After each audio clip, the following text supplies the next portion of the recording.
जय हिंद साथियों, स्वागत है आपका एक बार फिर से इस नए वीडियो में। दोस्तों, एक्स सर्विसमैन के लिए इंपॉर्टेंट वैकेंसी की अपडेट्स निकल के आई है।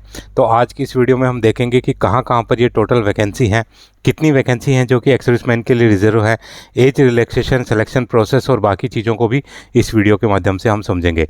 दोस्तों, सैनिकों से जुड़ी सारी खबरों को जानने के लिए सब्सक्राइब का बटन दबाएं और बेल आइकन को प्रेस करके ऑल का बटन दबाएं ताकि सारी लेटेस्ट जानकारी आप तक पहुंचे सबसे पहले। तो चलिए शुरू करते हैं वीडियो। तो दोस्तों, ये जो पहली वैकेंसी है ये निकली है CSIR IITR के अंतर्गत। CSIR है जो साइंटिफिक एंड इंडस्ट्रियल रिसर्च अपना डिपार्टमेंट है, जो कि ministry of science and technology government of India के अंदर आता है। इसमें कुछ पिछले टाइम से वैकेंसीज निकल रही हैं, अलग अलग इसके हेडक्वार्टर हैं, लगभग ऑल इंडिया के अंदर इसके हेडक्वार्टर हैं। तो यहाँ पर जो वैकेंसी निकली है ये इसकी निकली है CSIR का जो Indian institute of toxicology research है, वहाँ पर ये वैकेंसी निकली है। इसका जो हेडक्वार्टर है वो लखनऊ उत्तर प्रदेश के अंदर है। बट ये जो वैकेंसी है ये ऑल इंडिया की वैकेंसी है, क्योंकि ये एक सेंट्रल गवर्नमेंट का डिपार्टमेंट है। तो यहाँ पर इसका हेडक्वार्टर भले ही लखनऊ में हो, लेकिन सारे जो ऑल इंडिया के एक्स सर्विसमैन हैं वो इसमें अप्लाई कर सकते हैं। सबसे पहले बात कर लेते हैं इंपॉर्टेंट डेट्स के बारे में। तो इसके जो ऑनलाइन फॉर्म है वो 17 फरवरी 2025 से स्टार्ट हो चुके हैं। फॉर्म्स को फिलअप करने की जो लास्ट डेट है वो 19 मार्च 2025 है। दोस्तों, इसके बाद देख लेते हैं कौन कौन सी पोस्ट के ऊपर वैकेंसी निकली हैं। तो बेसिकली इसमें जो वैकेंसी निकलती हैं वो आपकी स्टेनोग्राफर और जूनियर सेक्रेटरीट असिस्टेंट के रूप में निकलती हैं। तो यहाँ पर जो पोस्ट कोड ए है जूनियर सेक्रेटरीट असिस्टेंट जनरल की, तो यहाँ पर टोटल 6 वैकेंसी हैं। Junior secretariat assistant finance and account की यहाँ पर 2 वैकेंसी हैं और junior secretariat assistant store and purchase की यहाँ पर 2 वैकेंसी हैं। दोस्तों, CSIR की कुछ एक वैकेंसी में अलग से दिया होता है कि एक्स सर्विसमैन के लिए इसमें इतनी वैकेंसी रिजर्व है, बट इसमें वो अलग से ऐसा नहीं दे रखा है।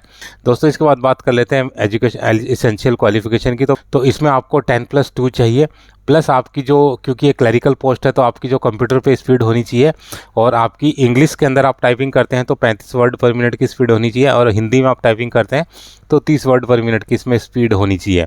28 साल नॉर्मल कैंडिडेट के लिए एज रखी गई है, लेकिन एक्स सर्विसमैन को इसमें छूट है जो कि हम आगे देखेंगे।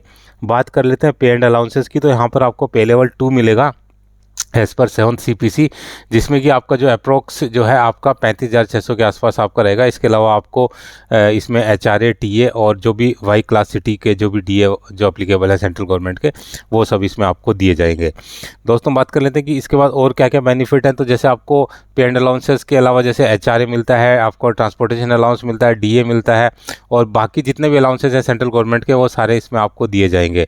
इसके अलावा कैरियर प्रोग्रेशन स्कीम होती है जिसमें कि आपका प्रमोशंस होता रहता है, वो भी इसमें दिया गया है। जो भी CSIR के जो भी रूल्स हैं उसके अंतर्गत आपको प्रमोट इसमें किया जाएगा और इसमें आपको न्यू पेंशन स्कीम यानी कि NPS के थ्रू इसमें कवर किया जाएगा। दोस्तों, अभी एज रिलैक्सेशन के बारे में लिख रखा है कि एक्स सर्विसमैन का age relaxation as per government of India के नॉर्म्स है।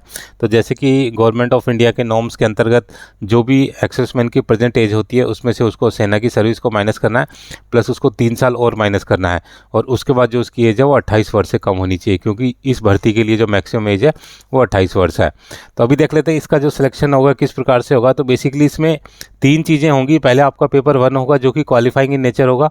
उसके बाद जो मेन आपका मेरिट बनेगा पेपर 2 के ऊपर बनेगा और फिर आपका स्किल टेस्ट होगा जिसमें कि आपको टाइपिंग करके दिखानी है। तो पेपर 1 और 2 आपका टोटल आपका 200 नंबर का होगा और इसमें आपको 2 घंटे 30 मिनट का टाइम मिलेगा और इसको आप हिंदी या इंग्लिश दोनों में से किसी भी भाषा में अटैम्प्ट कर सकते हैं। ये आपका या तो OMR बेस्ड होगा या आपका CBT बेस्ड होगा। सबसे पहले बात कर लेते हैं आपका पेपर 1 की। तो यहाँ पर आपका मेंटल एबिलिटी का टेस्ट होगा जिसमें कि 100 क्वेश्चन होंगे और इसके 200 मार्क्स होंगे और इसमें किसी भी प्रकार की कोई नेगेटिव मार्किंग नहीं है। जो आपका पेपर 2 होगा ये 1 घंटे का होगा। इसमें 2 सब्जेक्ट्स आएंगे, जनरल अवेयरनेस और इंग्लिश लैंग्वेज। दोनों के 50-50 क्वेश्चन होंगे जो कि 150 मार्क्स यानी कि हर क्वेश्चन आपका 3 मार्क्स का होगा और अगर आपने गलती की तो इसमें आपका हर क्वेश्चन का 1 नंबर इसमें काटा जाएगा। दोस्तों, बात कर लेते हैं कैसे अप्लाई करना है। तो आपको जो इसकी ऑफिशियल वेबसाइट है https://www.iitr.res.in, यहाँ पर जाके आप ऑनलाइन अप्लाई कर सकते हैं। एक्स सर्विसमैन को किसी भी प्रकार की फ़ीस इसमें पे नहीं करनी है, वो फ्री ऑफ कॉस्ट इस एग्ज़ाम के लिए अप्लाई कर सकते हैं। दोस्तों, सर्विंग लोग भी इसमें अप्लाई कर सकते हैं, लेकिन उनको अपनी कॉम्पिटेंट अथॉरिटी या अपने जो कमांडिंग ऑफिसर से लिखवा के देना होगा कि उनका जो डिस्चार्ज है विदिन 1 ईयर है और ये वाला जो डॉक्यूमेंट है ये उनको at the time of documentation ये उनको सबमिट करना पड़ेगा। बात कर लेते हैं क्या क्या अपलोड करना है। तो एक्स सर्विसमैन के लिए जो लोग डिस्चार्ज हो चुके हैं उनके लिए डिस्चार्ज बुक या PPO जो भी है अपलोड करना आवश्यक है। अभी देख लेते हैं जो सेकंड वैकेंसी के बारे में। तो ये जो वैकेंसी निकली है, ये निकली है मिजोरम पब्लिक सर्विस कमीशन की तरफ से। तो इसमें ये जो UDC का एग्ज़ाम है 2025 में ये वैकेंसी निकली है। अपर डिवीज़न क्लर्क की ये वैकेंसी है। ग्रुप बी नॉन गेजेटेड की ये वैकेंसी है। टोटल इसमें जितनी पोस्ट है उनमें से वैकेंसी एक ही है एक्स सर्विसमैन के लिए, और इसकी जो लास्ट डेट है अप्लाई करने की वो आपकी 26 मार्च 2025 है। तो दोस्तों ये जो पब्लिक वर्क डिपार्टमेंट यानी कि PWD डिपार्टमेंट के अंदर वैकेंसी है, तो हालांकि वैकेंसी एक ही वैकेंसी रखी गई है। हालांकि जिस हिसाब से एक्स सर्विसमैन का कोटा होता है उसमें ज़्यादा वैकेंसी बननी चाहिए, but state to state vary करता है कि किस हिसाब से इन्होंने एक्स सर्विसमैन की वैकेंसी रखी है। तो यहाँ पर केवल एक वैकेंसी है, जो भी लोग इसमें चाहें तो अप्लाई कर सकते हैं। एजुकेशन क्वालिफिकेशन के बारे में बात कर लेते हैं। यहाँ पर आपको बैचलर डिग्री चाहिए, आपका ग्रेजुएशन होना चाहिए, किसी भी स्ट्रीम से हो तो आप इसके अंदर अप्लाई कर सकते हैं। साथ ही आपको जो मीज़ो लैंग्वेज है या तो आपके 10th में आपको पढ़ी हुई होनी चाहिए, या फिर आपको उसके लिए आपको उसका एक टेस्ट लगेगा मीज़ो लैंग्वेज, जिसमें आपकी प्रोफिशिएंसी को चेक किया जाएगा, और अगर आप उसमें प्रोफिशिएंट होते हैं तो ही आपका सिलेक्शन होगा। एज रिलैक्सेशन की बात कर ले तो नॉर्मल कैंडिडेट के लिए मिनिमम 18 साल और मैक्सिमम 35 साल की एज रखी गई है। एक्स सर्विसमैन को इसमें छूट है, उसको सेम जैसे बाकी गवर्नमेंट जॉब के अंदर छूट होती है वो वैसे इसमें इसको छूट मिलेगी। सिलेबस है वो इसके ऑफिशियल वेबसाइट पर डाल दिया गया है।